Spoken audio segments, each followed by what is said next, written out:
Taste the Daily.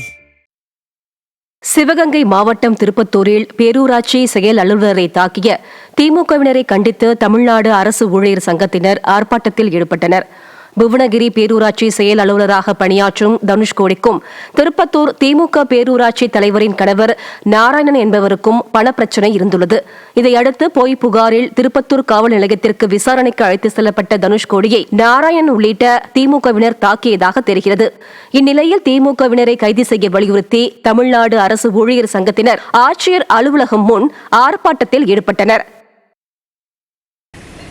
மரியாதைக்குரிய செயல் அலுவலர் ஈவோ அவர்கள், நான் ஒரு எக்ஸிக்யூட்டிவ் ஆபீசர், நான் விசாரணைக்காக வந்திருக்கிறேன், உங்கள் அறைக்குள்ளே வைத்து தாக்கப்பட்டிருக்கிறேன், அவர்கள் மீது நடவடிக்கைகள் என்று எடுங்கள் என்று சொன்ன பொழுது அங்கே இருந்த காவல் ஆய்வாளர் எதையும் செவிமடுக்க மறுத்து அவரை கைது செய்து சிறையில் எடுப்பதிலே மும்முரமாக இருந்தார்.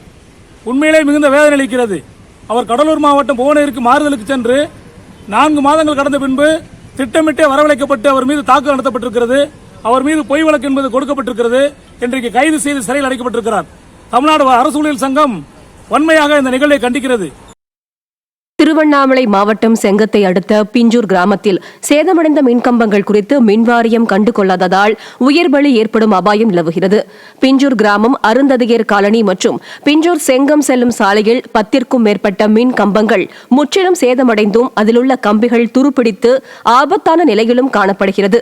இதுகுறித்து பலமுறை புகார் அளித்தும் ஸ்டாலின் ஃபெயிலியர் மாடல் அரசின் மின் வாரியம் கண்டுகொள்ளாமல் உள்ளதாகவும் இதனால் உயிர்பலி ஏற்படும் அபாயம் நிலவுவதாக மக்கள் அச்சம் தெரிவிக்கின்றனர்.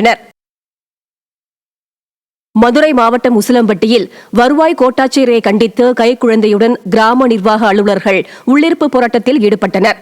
நாட்டாமங்கலம் கிராம நிர்வாக அலுவலரான ரஞ்சினி என்பவர் மகப்பேறு விடுப்பு எடுத்து 7 மாதத்தில் பணிக்கு திரும்பிய நிலையில் கோட்டாட்சியர் வேறு ஒருவரை நியமித்ததை அறிந்து ரஞ்சினி கைக்குழந்தையுடன் தமிழ்நாடு கிராம நிர்வாக அலுவலர்கள் முன்னேற்ற சங்க நிர்வாகிகளுடன் உள்ளிருப்பு போராட்டத்தில் ஈடுபட்டார். ஸ்டாலின் ஃபெயிலியர் மாடல் ஆட்சியில் அரசு ஊழியர்கள் உட்பட அனைத்து தரப்பு மக்களுக்கும் போராட்டமே வாழ்க்கையானதாக மக்கள் விமர்சிக்கின்றனர். ரஞ்சனி என்பவருடைய பணியிடம் என்பது நாட்டார்மங்கலம் கிராமம். அந்த கிராமத்தை பொறுத்தவரை அவர் மகப்பேறு விடுப்பில் முடிந்து வரும் வரை அந்த கிராமத்தை காலி பணியிடமாகவே வைத்திருக்க வேண்டும். அந்த இடத்திற்கு யாரையும் பணியமர்த்தக்கூடாது என்பது அரசாணை உள்ளது. அந்த அரசாணையை மீறி வருவாய் கோட்டாட்சியர் ஒரு நபரை ஆதாய நோக்கத்திற்காக அந்த பணியிடத்தில் பணியமர்த்தியுள்ளதை கண்டித்து அவருக்கு மீண்டும் அதே பணியிடத்தை வழங்க வேண்டும் என்பதற்காகவும் இந்த உள்ளிருப்பு போராட்டம் நடைபெற்று வருகிறது. தென்காசி மாவட்டம் கடையநல்லூரை அடுத்த வீரசிகாமணி துணை மின் நிலையத்திற்குட்பட்ட பகுதிகளில் இரவு நேரங்களில் அறிவிக்கப்படாத மின்வெட்டால் பொதுமக்கள், குழந்தைகள் கடும் சிரமத்திற்குள்ளாகி வருகின்றனர். ஸ்டாலின் ஃபெயிலியர் மாடல் அரசின் மின்வெட்டு வாரியத்தின் அலட்சியத்தால் அரியநாயகிபுரம், அருணாச்சலபுரம், அச்சம்பட்டி உள்ளிட்ட பகுதிகளில் அடிக்கடி மின்வெட்டு ஏற்படுவதால் பொதுமக்கள் தூக்கத்தை இழந்து தவிக்கின்றனர். இதனால் குழந்தைகள் முதல் முதியவர்கள் வரை உடல்நல பாதிப்பிற்குள்ளாவதாக கூறப்படுகிறது.